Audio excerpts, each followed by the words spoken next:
Hello everyone, welcome back to my channel. So after a long time আজকে video করছি। আমার গলা শুনে বুঝতে পারছো আমার একদম শরীর ভালো নেই। লাইক দুর্গা পুজোর ব্লগ দিতে পারিনি, লক্ষ্মী পুজো দিতে পারিনি, কালী পুজো দিতে পারিনি, ভাই ফোড়া মানে দুর্গা পুজোর ব্লগগুলো সমস্ত রেডি আছে, শুধুমাত্র আমি ভয়েস ওভার দিতে পারছি না, আদারওয়াইজ সব ready. And second thing is আমার প্রচণ্ড শরীর খারাপ ছিল। প্রায় 10 days পর আমি সুস্থ হয়েছি। অ্যান্ড সুস্থ হওয়ার পরেই আজ এখন আমি ভালো মতো সুস্থও হতে পারিনি। তার উপরে আমার এই ঠোঁটের পুরো পোর্শনে মুখের ভেতরে প্রচণ্ড বাজেভাবে লাইক ক্র্যাশেস হয়ে গেছে জ্বরের কারণে। অ্যান্ড তার উপরে আমার স্টুডেন্টের আজকে আমার তার ভাইয়ের রাইস সেরিমনির ইনভিটেশন। তো আজকে আমরা ওখানেই যাবো। আমি চেষ্টা করবো, অবভিয়াসলি চেষ্টা করবো দুর্গা পুজোর ব্লগগুলো দেওয়ার জন্য। So let's start the video.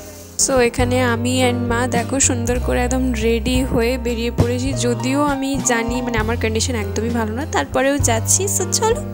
And এই পুচকুটার ছিল আজকে অন্নপ্রাশন। সো এরপরেই চলে এসেছিলাম খাওয়া দাওয়া করতে। তো এখানে ফার্স্টে ছিল লেবু, দেন ছিল স্যালাড, এরপর ছিল ফ্রাইড রাইস উইথ চিলি পনির, যেটা আমার একদমই মনে হয়নি যে চিলি পনির, বাট একদম গরম গরম ছিল, দেখতেই পাচ্ছি আমি হাত লাগাতেই পারছিলাম না। সো তারপরেও মোটামুটি বেশ খাবার দাবারগুলো ভালোই ছিল। এরপরে ছিল আলু ভাজা অ্যান্ড তারপর ছিল সাদা ভাত উইথ মুগের ডাল। তো এর মতো ডেডলি কম্বিনেশন আর কিছু তো আমার কাছে হয় না, মানে অ্যাজ ইফ বাঙালি, আমি একটা বাঙালি বাড়িতে জন্মেছি, তো সেখানে ভাত ডাল আলু ভাজা অ্যান্ড লেবু, মানে হেভেন হেভেন।